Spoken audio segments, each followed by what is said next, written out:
تو ویسے میں آپ کے لیے جو چیز سجیسٹ کروں گا نا وہ یہ ہے کہ کوئی بھی چیز سیکھنی ہو نا، لیکن میں اپنے ریسرچ کے اسٹوڈنٹس کو کہتا ہوں کہ یہ جو ریسرچ ہے یہ کون سا کوئی ایسا کام ہے جو دنیا میں آپ پہلے دفعہ کر رہے ہیں. یعنی بہت ساری ایگزامپلس موجود ہیں نا.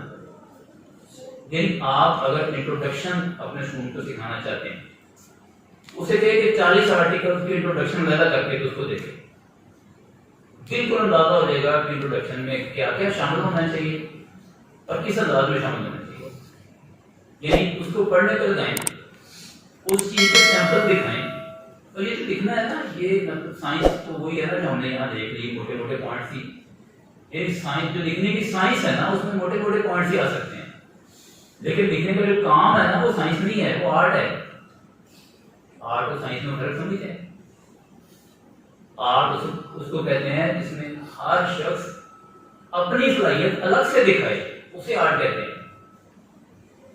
ٹھیک ہے نا، جیسے فائن آرٹس ہوتی ہیں، یعنی ہر پینٹنگ بنانے والا اپنے اسٹائل کی پینٹنگ بناتا ہے اور وہ کسی کی نقل نہیں کر رہا ہوتا. تو یہ جو ہے نا، یہاں آپ کے پاس ایک ٹیچنگ کی آرٹ ہے کہ کسی نے کوئی چیز کسی کو کیسے سمجھانی ہے.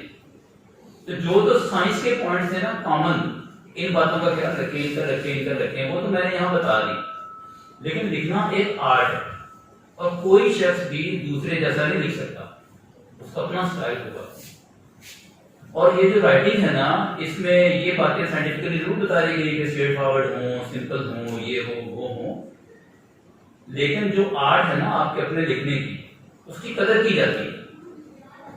یعنی ہمارے سامنے جب اسٹوڈنٹ تھیسس لکھ کے لاتا ہے نا، تو اس کے لکھنے کا اسٹائل ہے نا، اسے ہم چینج نہیں کرتے. اگر اس نے ٹھیک انگریزی لکھی ہے تو ہم اسے پاس کر دیتے اور اسے اپروو کر دیتے.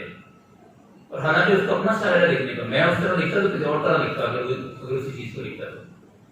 تو بات یہ ہے کہ لکھنے کا کام ایک آرٹ ہے، اور یہ آرٹ آپ کو تبھی آئے گی جب آپ لکھیں.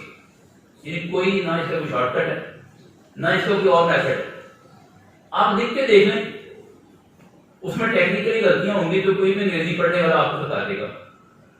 اگر کچھ کمپریہنشن کی غلطیاں ہوں گی تو کوئی بھی اس ٹاپک کو سمجھنے والا آپ کو بتا دے گا کہ یہاں آپ کی بات سمجھ نہیں آ رہی ہے، یہاں سمجھ نہیں آ رہی ہے، یہاں کنفیوزنگ ہو گئی، تو آپ اس کو ٹھیک کر لیں گے.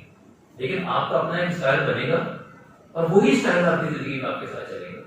تو ان باتوں کا خیال رکھنا ہے. باقی یہ ہے کہ ایگزامپلس بہت ساری ہیں، اور میں پھر آپ کے ساتھ یہ بات شیئر کر رہا ہوں، آپ اس کو اپنے پلے مان لیجیے کہ جتنے بھی لیکچر دینے والے لوگ ہیں نا، وہ آپ کو اس کی سائنس بتائیں گے، آرٹ نہیں بتا سکتے. یعنی میں نے فائن آرٹس کے ایک پروفیسر سے، ہماری یونیورسٹی میں فائن آرٹس کا بہت بڑا کالج ہے، میں نے پروفیسر سے پوچھا کہ آپ کے ہاں سائنس کتنی ہے. تو پہلے تو بات ہی سمجھ نہیں آئی کہ یہ پوچھنا کیا ہے. میں نے کہا جی لگے بندے طریقے جو آپ بچے کو سکھا دیتے ہیں، تو کہہ لگے کہ بہت تھوڑی. انہیں ڈرائنگ کرنی ہے تو ہم اس کے بنیادی اصول سکھا دیتے ہیں کہ ڈرائنگ یوں کرنی ہے، لیکن اس کا جو اپنا انٹلیکٹ ہے نا، وہ اس پیس کو لے کے آتا ہے. اسکلپچر بنا رہا ہے، پینٹنگ کر رہا ہے، یا کچھ اور پیس کو ڈیزائن کر رہا ہے، تو اس کا اپنا جو ان بلڈ ہوتا ہے نا اس کے، وہ اپنا خود ہی لے کے آتا ہے. تو میں نے کہا وہ ہر بچے میں ہوتا ہے، کہتے نہیں ہوتا. بہت سارا کو سمجھ نہیں آتی باتوں میں. وہ ہماری جو سائنس ہے وہ سیکھ کے چلے جاتے ہیں، موٹی بڑی باتیں لکیریں کیسے کھینچنی ہیں، لیکن کوئی ایسا پیس نہیں لے کے آتے سامنے کہ لوگ اس کو اپریشیٹ کریں، یا لوگ اس کی قدر و قیمت کریں. تو لکھنے کا کام جو ہے نا، وہ بس آپ شروع کر دیجیے. ایک ریسرچ کی کتاب میں لکھا ہوا تھا کہ you can not edit a blank page. آپ لکھیں کچھ نہیں تو ایڈٹ کر رہے ہیں، لکھیں نا. ایڈٹ کرنے کے لیے آپ خود بھی تیار ہیں اور دوسرے لوگ بھی آپ کو مل جائیں گے ایڈٹ کرنے کے لیے.